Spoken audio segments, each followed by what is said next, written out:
to swear in Jeanine Pirro, somebody I've known for a long time, and she's an incredible person, an incredible woman, as our new interim United States Attorney for the District of Columbia. That's a big deal. And I'd like to congratulate Jeanine and her whole family. And we have Christine with us, and Alex, I know, is in a very, very important place right now. And the two children, but they're not children anymore. And I've heard that, Christine, you're doing unbelievably well and very successful at a great law firm. So it's great to have you with us. Thank you very much. Over 5 decades, Jeanine Pirro, known by millions as Judge Jeanine, has devoted her life to the pursuit of justice, the defense of freedom, and the fair, equal, and impartial rule of law. And that's what she's about. She was a great DA. I remember very well. She was as good as anybody I've seen. She began a career in 1975 as an assistant district attorney in Westchester County, New York, where she prosecuted violent crimes. And that was a serious prosecution. And she went after real criminals, not fake criminals like we seem to do today nowadays, people that shouldn't be prosecuted, including rape, murder, and was a tireless warrior on behalf of the most vulnerable people in our society. In that role, Jeanine helped create one of our country's first domestic violence bureaus. I think it was the first, Jeanine. And as its chief, she revolutionized victim protection and bold, innovative policies like very few people even thought of. In 1990, Jeanine became the first female judge in Westchester County history. And following the year, and by the way, very distinguished, had an unbelievable, distinguished career. And in the following years, she presided over numerous complex criminal cases. The reason they were complex is that other judges were not able to understand them. They were called the complex cases. My sister had them too. They always used to give her the complex cases because other people didn't understand them, including high-stakes felony narcotics trials. Her outstanding judicial record earned her the honor of being named the #1 judge in 1990 by the Independent Fund for Modern Courts. That's nationwide. Outstanding judge. The following year, Judge Jeanine was elected Westchester County District Attorney, became the top prosecutor for a jurisdiction that included some of the largest suburbs in New York City, including Yonkers and White Plains. It's a big deal. As District Attorney, Jeanine tackled high-profile violent crime cases and established one of the nation's most successful cybercrime units to combat online child abuse. She was way ahead of a lot of people. They still aren't there, if you get right down. I mean, from what I hear, they're still not there in many cases back there where we come from. In addition to her stellar legal career, Jeanine also excelled in news media as you know, and she's become one of the most beloved political figures through her time on television, because she's been very, very successful at a thing called television. She got out of what she was doing, and frankly, she does them both great, but she's really, to me, she'll always be known as a great lawyer and a great prosecutor, which is what she's doing now. So Jeanine Pirro, I have no doubt, will be an exceptional U.S. Attorney for the District of Columbia, one of the truly most important positions in our country, of any position, where she will restore public safety in our nation's capital, break up vicious street gangs and criminal networks, and ensure equal justice under the law. You'll see very, very big improvements in the D.C. area, that I can promise you. So I want to congratulate Jeanine. I want to congratulate you and Christine and your whole family on this undertaking. And as you know, Pam Bondi is doing an unbelievable job as our real leader in the fight against crime. And Pam heard about this, and Pam said, I'll have to find time for Jeanine. She doesn't have time to do this, but for Jeanine she did, and she's going to be doing the swearing in. So Pam, thank you very much for the great job you're doing and for swearing in our friend, Justice Jeanine. Good. Thank you. Come on up.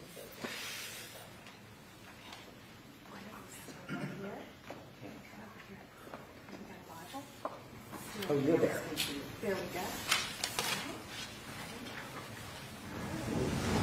I do solemnly swear I, Jeanine Pirro, do solemnly swear that I will support and defend the Constitution of the United States that I will support and defend the Constitution of the United States against all enemies, foreign and domestic, against all enemies, foreign and domestic, and that I will bear true faith and allegiance to the same and that I will bear true faith and allegiance to the same, and that I take this obligation freely, and that I take this obligation freely, without any mental reservation without any mental reservation or purpose of evasion, and that I will well and faithfully discharge the duties of the office upon which I am about to enter.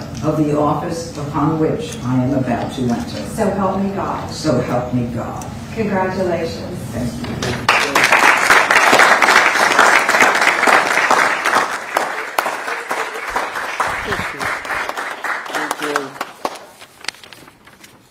Thank you, Mr. President, and thank you, Madam Attorney General, both my friends for many years. Long ago, I went to law school to study about justice and to bring justice to victims of violent crimes, women, children, and the elderly. I fought to give them a voice in a system that was both blind and deaf to their concerns. I dedicated my heart and soul to making sure that there was a system that responded to them. My profile and my prosecutorial successes garnered public attention, and my life took unexpected turns. Through all of this, President Trump, you have remained as steadfast as one of my earliest supporters and champions. You never wavered. You were always steadfast, trustworthy, and confident. Today, Mr. President, you bring me back to my roots. And it is a larger arena, but no less an arena where we need justice, where we need to send a message that justice will be honored in the District of Columbia.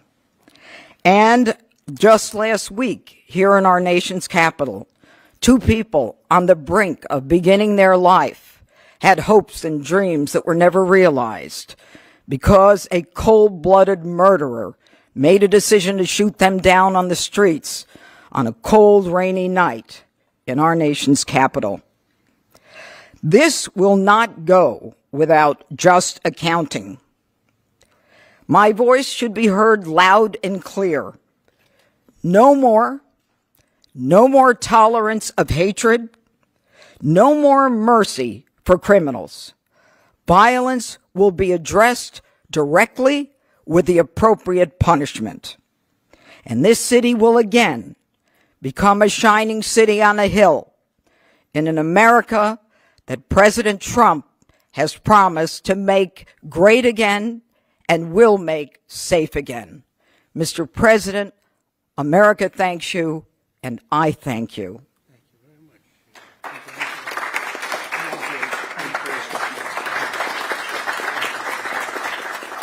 Any questions for Janine? Any questions? Oh boy.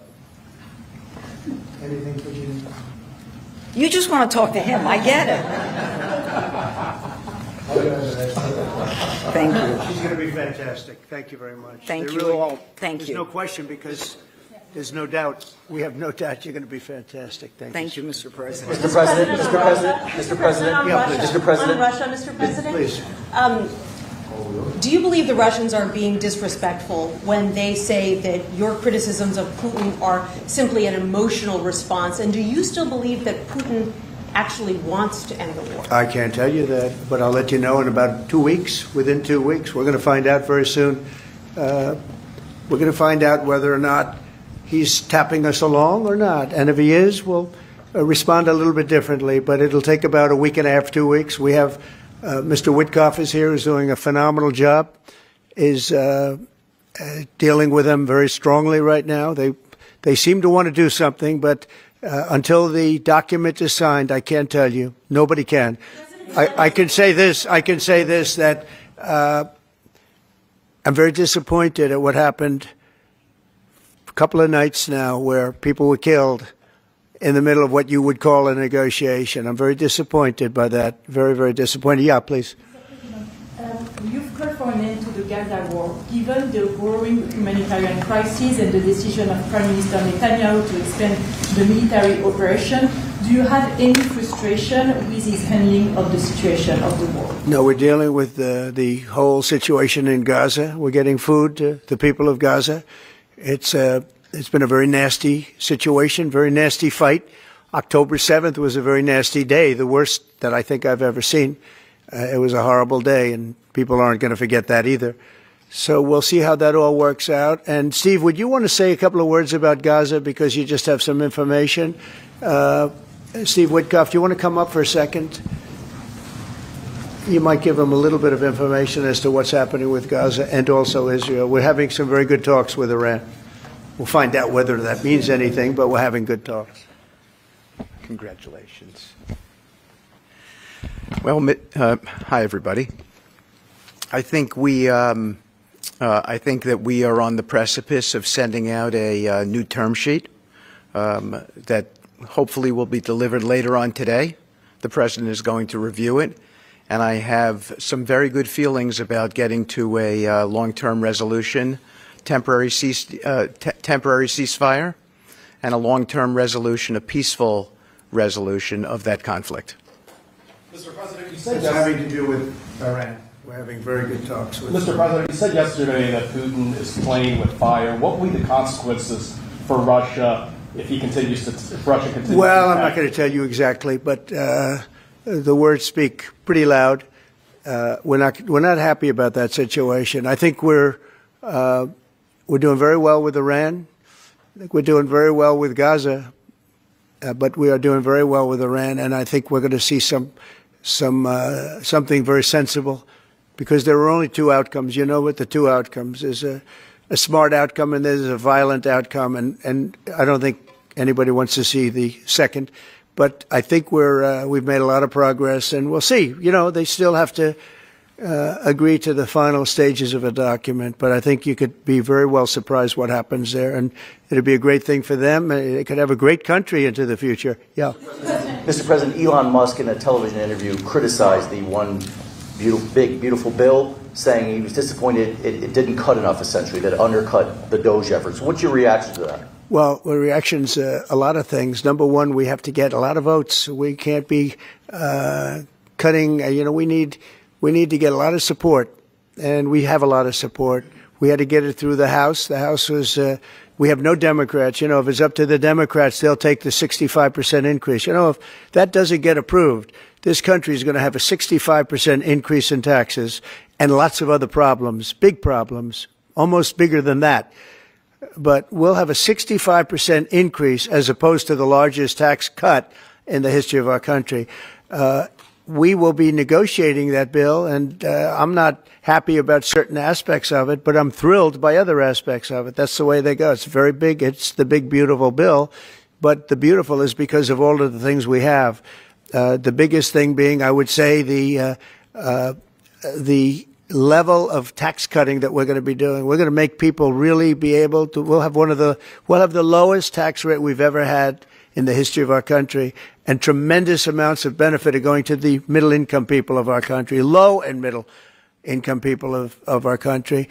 So we're going to see what happens, because the Senate, as you know, is negotiating with us, and they have to then go back to the House, and, you know, it's got a way to go. But I have to say, Speaker Johnson and Thune have done an incredible job. John Thune has done a fantastic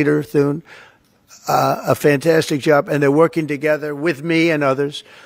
And I think we have an amazing, if we pull this off, remember, we have 0 Democrat votes because they're bad people. There's something wrong with them. You know, they'll let people pour into our country.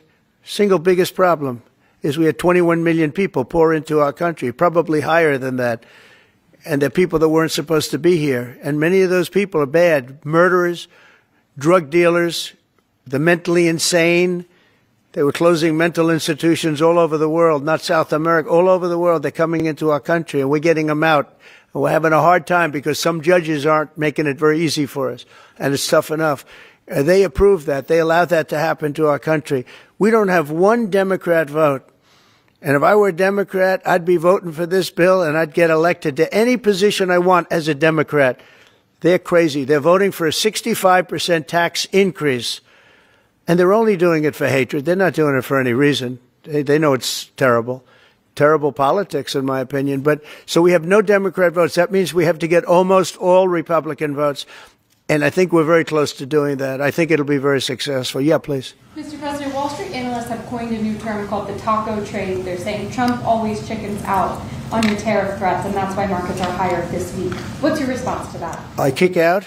Chicken out. Oh, isn't that nice? Chicken out. I've never heard that. You mean because I reduced China from 145% that I set down to 100 and then down to another number? And I said you have to open up your whole country, and because I gave the European Union a 50% tax tariff, and they called up and they said, please, let's meet right now. Please, let's meet right now.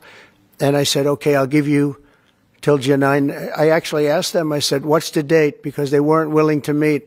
And after I did what I did, they said, we'll meet anytime you want. And we have an end date of July 9th. You call that chickening out? Because we have $14 trillion now invested, committed to investing when Biden didn't have practically anything. This country was dying. You know, we have the hottest country anywhere in the world. I went to Saudi Arabia. The king told me. He said, we have the hottest country in the world right now. 6 months ago, this country was stone cold dead. We had a dead country. We had a country people didn't think it was going to survive, and you ask a nasty question like that. It's called negotiation. You set a number. And if you go down, if I set a number at a ridiculous high number and I go down a little bit, a little bit, they want me to hold that number, 145% tariff. Even I said, man, that really got up. You know how it got? Because of fentanyl and many other things, and you added it up. I said, where are we now? We're at 145%. I said, whoa, that's high. That's high. They were doing no business whatsoever, and they were having a lot of problems. We were very nice to China. I don't know if they're going to be nice to us, but we were very nice to China. And in many ways, I think we really helped China tremendously because, they were having great difficulty because we were basically going cold turkey with China. We were doing no business because of the tariff, because it was so high. But I knew that. But don't ever say what you said. That's a nasty question. Go ahead. To me, that's the nastiest question. Mr. President, wait a minute. Wait. Go ahead, please. President Zelensky says he's ready to sit down with you and Vladimir Putin in Geneva, and it sounds like General Kellogg is working on preparations for that. Are you planning to sit down with the two of them? Well, I will if it's necessary. We have to. I think at this point. I wish it would have been that way a couple of months ago. But at this point, we're working on President Putin, and we'll see where we are. I think we're doing fine, but we'll see. I don't like what's happening. That's one thing I'll say. I don't like when I see rockets being shot into cities. That's no good. We're not going to allow it. You've always said that the war never would have started if you were would have president. never happened, and it didn't happen. He doesn't seem willing to do anything that you want him to do. Do you still believe that he wouldn't have launched the war? No. We would have never had a war. We would have never had a war. If I were president, if the election weren't rigged, you wouldn't have had the war. You wouldn't have had the war. You wouldn't have had inflation. You wouldn't have had October 7th. That would have never happened because Iran was stone cold broke. They didn't have any money to give to Hamas or Hezbollah. You wouldn't have had that Afghanistan most embarrassing moment in the history of our country. You wouldn't have had any of it. You wouldn't have had inflation because energy costs. Look what happened. I brought inflation down to practically zero. And all of the groceries and all of the eggs and all of the things that you've been hearing about, they're back down. They're way down from where they were. I did something in 4 months that nobody's seen. And I have to say, in 4 months, and I said it before, and everyone's talking about it all over the world, we've got the hottest country anywhere in the world right now. We're the only country anybody's even talking about. All right, please go ahead. What stopped you from imposing new sanctions on Russia? Only the fact that if I think I'm close to getting a deal, I don't want to screw it up by doing that. Let me tell you, I'm a lot tougher than the people you're talking about, but you have to know when to use that. If I think it's going to hurt a deal, this isn't my war. This is Biden's war, Zelensky's war, and Putin's war. This isn't Trump's war.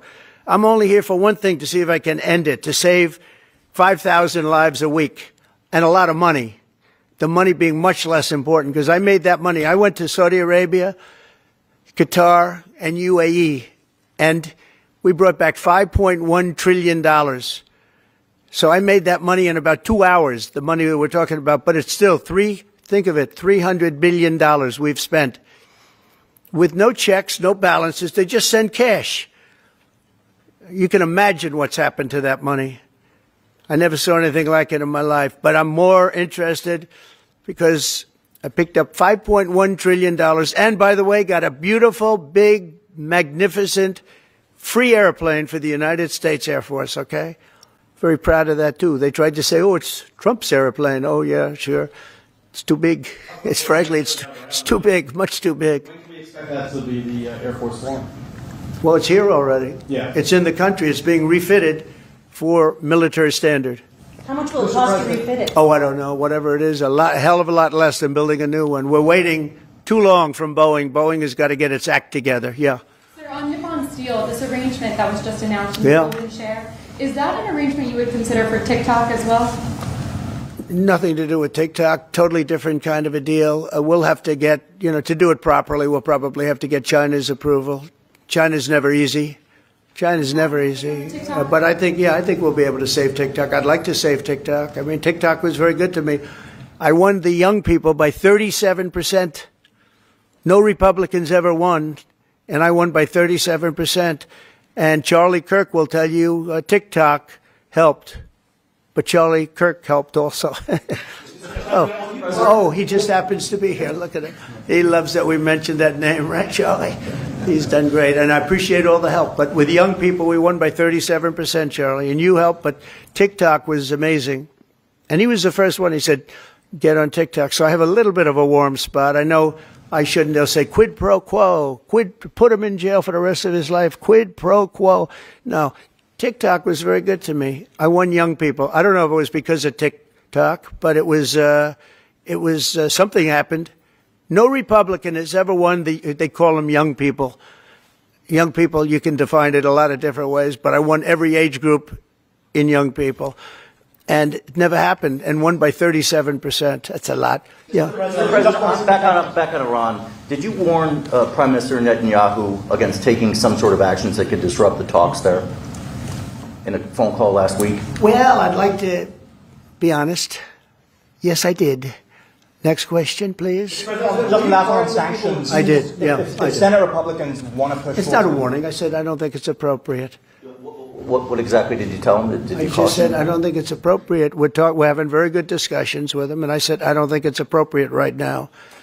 Because if we can settle it with a very strong document, very strong, with inspections and no trust. I don't trust anybody. I don't trust anybody. So no trust. I want it very strong where we can go in with inspectors. We can take whatever we want. We can blow up whatever we want, but nobody getting killed. We can blow up a lab, but nobody's going to be in the lab, as opposed to everybody being in the lab and blowing it up, right? Two ways of doing it. Yeah, I told him this would be inappropriate to do right now because we're very close to a solution. Now, that could change at any moment. Could change with a phone call. But right now, I think they want to make a deal, and if we can make a deal, save a lot of lives. When do you think a deal could happen on Iran? On which? A deal with Iran could happen. When do I don't know. I think over the next couple of weeks, if it happens. Yeah. And on the, when could the administration resume the interviews for foreign students' visa? When do you think your administration could resume these interviews? On what? For the foreign student visa. Yesterday there was... for the French visa? For the French too, but all the foreign students. Oh, for the foreign visas? What are you referring? Foreign visas for what? Are you talking about for colleges? Okay, so you're off of Israel. Now you're talking about colleges, right? Yes, now. Okay. Well, we're going to see. Look, Harvard has been a disaster. They've taken $5 billion plus. $5 billion. Nobody knew that they were making this kind. If we didn't do this, we would have never found this out, Pam. They're taking $5 billion. And I'd rather see that money go to trade schools. And by the way, they're totally anti-Semitic at Harvard, as you know, and some other colleges too, in all fairness to them. And it's been exposed, very exposed. And I think they're dealing very badly. Every time they fight, they lose another $250 million. Yesterday we found another $100 million. And they have, they have a fund, an endowment, $52 billion. All right? They get a lot of that from the United States. And I think it's ridiculous. I think this, everyone's coming up to me saying, we love the idea of trade schools. With that kind of money, and money from others, but money from them, you can have the best trade schools anywhere in the world. You give them to Iowa, Indiana, lots of good states, well-run states, and you give them the money. They can only be used for trade schools, and they'll teach people how to build motors and cars and AI. You know, the AI, we're building plants. We're building hundreds of billions of dollars worth of AI plants. Already started, many of them. We've never had a boom like we're having now. You're going to see it. There's never been anything like it. So we're up to about $14 trillion in investments. There's never been anything even close. You look at Biden, this guy, they had people leaving as opposed to investing. And they're doing it because of November 5th, and they're doing it because of the tariffs. The tariffs have been tremendous. I can promise you, and I have great respect for the people at the European Union, they wouldn't be over here today negotiating if I didn't put a 50% tariff on. The sad thing is now when I make a deal with them, it's something much more reasonable. They'll say, oh, he was chicken. He was chicken. That's so unbelievable. I usually have the opposite problem. They say, you're too tough. Mr. President, on Harvard, there were some Jewish students protesting on campus yesterday. They said they don't want you making these huge cuts, cutting off student visas to Harvard in their name, because they feel Harvard like has to show us. A target. Okay, Harvard has to show us their lists. They have foreign students. About 31% of their students are foreign-based, almost 31%. We want to know where those students come. Are they troublemakers? What countries do they come? And we're not going to, if somebody is coming from a certain country and they're 100% fine, which I hope most of them are, but many of them won't be, you're going to see some very radical people. They're taking people from areas of the world that are very radicalized, and we don't want them making trouble in our country. So I saw yesterday that in the middle of the UK, there was a nice young man. He wants to go back to school at Harvard, and he looked good to me, but I want to check his past. But we want to be able to see why, you know, these countries aren't helping us. They're not investing in Harvard and all of our, we are. So why would 31%, why would a number so big? I think, number one, I think they should have a cap of maybe around 15%, not 31%. We have people who want to go to Harvard and other schools. They can't get in because we have foreign students there. But I want to make sure that the foreign students are people that can love our country. We don't want to see shopping centers exploding. We don't want to see the kind of riots that you had. And I'll tell you what, many of those students didn't go anywhere. Many of those students were troublemakers caused by the radical left lunatics in this country. All right, one more question. President, yeah, go ahead, please. Will you pardon the people who are accused of conspiring to kidnap Michigan Governor Gretchen Whitmer? I'm going to look at it. I will take a look at it. It's been brought to my attention. I did watch the trial. It looked to me like somewhat of a railroad job. I'll be honest with you. It looked to me like some people said some stupid things. You know, they were drinking, and I think they said stupid things. But I'll take a look at that. And a lot of people are asking me that question from both sides, actually. A lot of people think they got railroaded. A lot of people think they got railroaded. And probably some people don't. One more. Go ahead. How will the confrontation with Harvard end? You foresee? I don't know. I don't know. Harvard's got to behave themselves. Harvard is treating our country with great disrespect, and all they're doing is getting in deeper and deeper and deeper. They've got to behave themselves. You know, I'm looking out for the country and for Harvard. I want Harvard to do well. I want Harvard to be great again, probably, because how could it be great? How could it be great when you have Harvard announced 2 weeks ago that they are going to teach remedial mathematics, remedial, meaning they're going to teach low-grade mathematics, like 2 + 2 is 4. How did these people get into Harvard if they can't do basic mathematics? How did they do it? I mean, people with 1,600 in their boards don't get in, and they're letting people in, and they're bragging about how they're teaching them basic mathematics. Where did these people come from? So we have to look at the list, and Harvard has to understand the last thing I want to do is hurt them. They're hurting themselves. They're fighting. You know, Colombia has been really, and they were very, very bad what they've done. They're very anti-Semitic and lots of other things. But they're working with us on finding a solution. And, you know, they're taking off that hot seat. But Harvard wants to fight. They want to show how smart they are. And they're getting their ass kicked. Thank you very much, everybody. Thank you, guys. Thank you, guys. Headed right back out the store. Thanks, guys. Thank you.